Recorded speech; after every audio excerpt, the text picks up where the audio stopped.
안녕하세요. 익산병원 마취통증의학과 권영준입니다.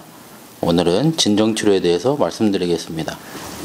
진정의 목적은 환자의 불안과 초조 감소를 시키는 데 목적이 있고, 또한 환자의 만족을 제공하며 시술 과정의 용이와 시술 결과의 향상을 위해서 진정이 필요하다고 할 수 있겠습니다.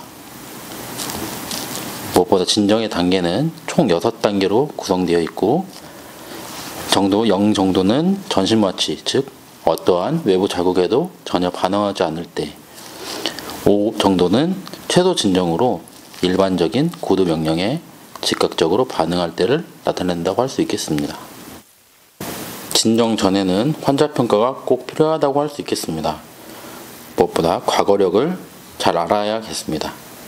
과거 마취 및 진정에 부작용이 있었는지, 금식 시간은 어떻게 되는지, 현재 질환이나 무호흡 장애가 있었는지, 또한 현재 복용하는 약물이 있는지와 알러지 또는 약물의 부작용이 있는지, 또 상기도 감염 여부가 중요하다고 할 수 있겠습니다.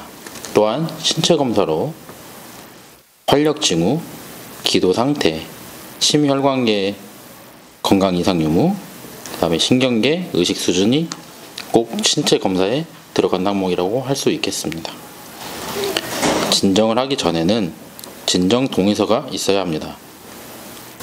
환자 또는 법적 대리인에게 진정을 포함한 시술에 대한 정확한 설명을 해줘야겠습니다.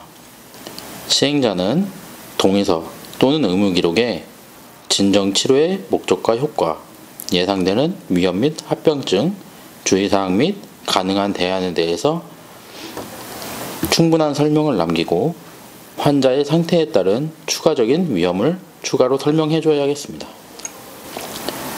진정을 하기 위해서는 진정하는 도중에 모니터링이 필수가 되겠습니다. 모니터링 항목으로는 혈압, 맥박, 산소 포화도, 호흡수 등의 바이탈 사인과 추가하여 의식 수준까지 확인을 해보아야 합니다. 진정치료의 전이나 진정치료 중 또는 진정치료 후 기간 동안 활력 징후를 지속적으로 측정을 해야 합니다. 진정 전에 기본값을 기록하고 진정 치료 중 15분 간격으로 기록하며 진정 치료 후 퇴실 기준 만족 시까지 30분 간격으로 기록을 해야 합니다. 다음은 진정할 때 사용되는 약물에 대해서 말씀드리겠습니다. 첫 번째로 미다졸람이 있는데, 투여 용량은 초회량으로 2에서 2.5mg을 2 내지 3분 동안 정맥 주입하는 것입니다. 유지 용량으로는 진정 종점에 처음 도달한 용량의 25%를 투여해야 합니다. 다만 총 투여량은 5mg 이하로 해주셔야 합니다. 고령자에서는 저호흡 또는 무호흡이 나타날 위험이 굉장히 크다고 할 수 있겠습니다. 그래서 초회량을 1에서 1.5mg으로 감소시키며 서서히 증량을 해야겠습니다. 미다졸람의 효능은 진정작용, 불안 감소, 선행적 기억 장애가 있지만 진통 효과는 없다고 알려져 있습니다. 양약적 특징으로는 30초에서 60초의 빠른 효과, 이에 대비하여 20분에서 60분 정도의 짧은 작용 시간을 가진 약이라고 할 수 있겠습니다. 두 번째로는 프로포폴을 설명드리겠습니다. 프로포폴의 투여 용량은 성인 kg당 0.5에서 1mg을 1분에서 5분간 투여하면 되겠습니다. 추가 주사 필요 시 10에서 20mg을 투여해야 합니다.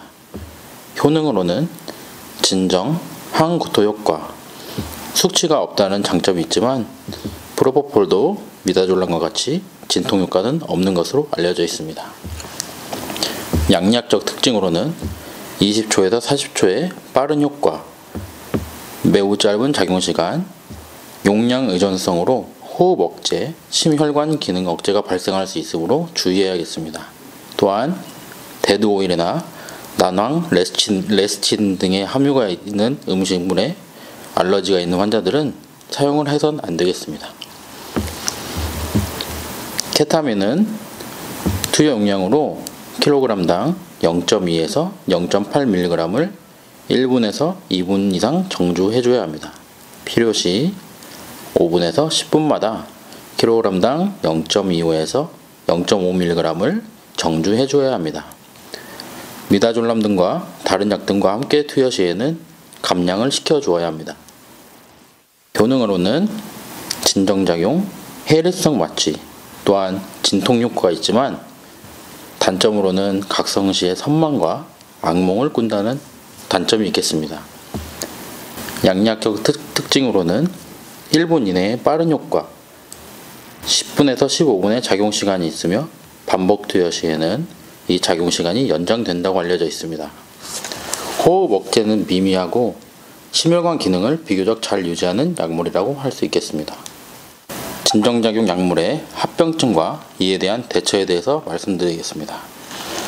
무엇보다도 구역, 구토, 흡인이 주 합병증이 될 수 있겠는데 주로 마약성 진통제 사용 시에 오심 구토 발생률이 증가하며 특히 MPO 시간을 준수하여야 하겠습니다. 마약성 진통제 투여 시에는 항구토제를 예방적으로 병용 투여하는 것을 고려해 보아야 합니다. 주로 흡인 가능성이 높은 환자는 심한 비만이나 피부 경화증 등이 있는 환자들로 H2 블로커나 PPI 사용을 고려해 봐야 합니다. 구토를 할 경우에는 두부를 하강 체위로 바꾼 후 큰 직경의 흡인 카테터로 구강 내 토사물을 흡인해야겠습니다. 흡인을 할 시에는 기관삭관이나 기관 내 흡인 등의 집중 치료가 필요할 수 있습니다. 심혈관계 합병증으로는 대부분 건강한 환자에서는 진등요법이 심혈관계에 심각한 영향을 미치지는 않는다고 되어 있습니다. 다만 심혈관계 질환에 병력이 있는 환자는 진정약물을 소량씩 증량 투여하고 주의 깊은 모니터링을 시행해야 하겠습니다. 과진정으로 인한 호흡 저하가 있는 환자에게는 각성 자극으로 가벼운 두드림이나 통증 유발 자극을 줄 수 있으며 기도 유지를 위해서는 헤드를 틸팅시키며 친 리프트를 하는 매뉴버를 사용하고 또한 조 스러스트도 해줘야겠습니다. 기도 유지기를 삽입할 수 있는데 경구 또는 경비 기도 유지기를 사용할 수 있습니다. 경구 기도 유지기는 오로트라키알로 입에서 트라키아까지, 내소트라키알 기도 유지기는 코에서 트라키아까지 기도를 유지시켜주는 기구라고 할 수 있습니다.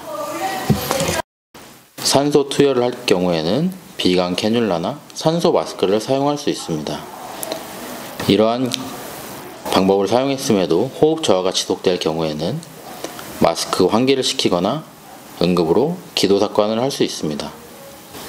약물의 진정 효과가 사라질 때까지 호흡을 보조하면서 기다리거나 진정제의 종류에 따라 가능한 기량제를 사용해 볼 수도 있습니다. 진정 약물의 기량제에 대해서 설명드리겠습니다. 플루마제닐은 벤조디아제핀계 약물을 역전시키는 데 사용하는 약입니다. 투여 용량으로는 초회량으로 0.2mg을 15초 이내 정맥 주사해줘야 하며 60초 이내에 의식이 회복되지 않으면 2회째 용량으로 0.1mg을 정맥 주사해줘야겠습니다. 필요시에는 0.1mg씩 반복적으로 정맥 주사할 수 있습니다. 하지만 총 투여량이 1mg을 초과하지 않도록 해줘야 하며 통상 용량은 0.3에서 0.6mg을 주게 되어 있습니다. 플루마제닐의 지속시간이 벤조디아제핀의 지속시간보다 짧다는 것을 유의하며 기량제 투여 시에는 회복실에서 충분한 시간 관찰이 필요하겠습니다. 다음 기량제는 날록손입니다. 날록손은 아편류에 대한 전체적 또는 부분적으로 역전시켜주는 약물로 투여 용량은 2 내지 3분 간격으로 0.1에서 0.2mg씩 증량하여 정주해줘야 합니다. 총 투여 권장 용량으로는 0.4에서 0.8mg이 되겠습니다. 날록손의 부작용으로는 통증을 일으킬 수 있으며 불쾌감이나 갑작스러운 각성, 빈맥, 고혈압, 폐부종 등이 있습니다. 기량제 투여 시에는 회복실에서 충분한 시간 관찰이 필요하며 최소 1시간 이상 관찰이 필요하겠습니다. 진정 감시의 종료 기준은 보호적 반사 반응의 정상이 있거나 기도 유지 및 산소 포화도의 안정, 혈압이 안정될 경우, 각성 또는 약간의 졸림 증상이 있을 경우, 합병증 소견이 없을 경우, 시술 종료 후 최소 15분 경과 시에 진정 감시 종료 기준이 되겠습니다. 진정 후 퇴원 기준으로는 시술된 상태로 앉고 서고 걷기가 가능할 경우, 어떠한 호흡곤란 증상도 없을 경우, 호흡, 혈압 및 맥박이 안정될 경우, 각성 및 진압력이 회복될 경우, 구역 및 구토, 어지럼증이 없는 경우가 될 수 있고, 또한 검사 소견 및 퇴원 후에 주의사항을 주지해 주어야 하며, 특히 성인 보호자와 같이 동반하여 퇴원하는 것이 중요하겠습니다. 지금까지 진정에 대한 교육을 하였고, 이것이 많은 도움이 되었으면 좋겠습니다. 지금까지 익산병원 마취통증의학과 권영준이었습니다. 감사합니다.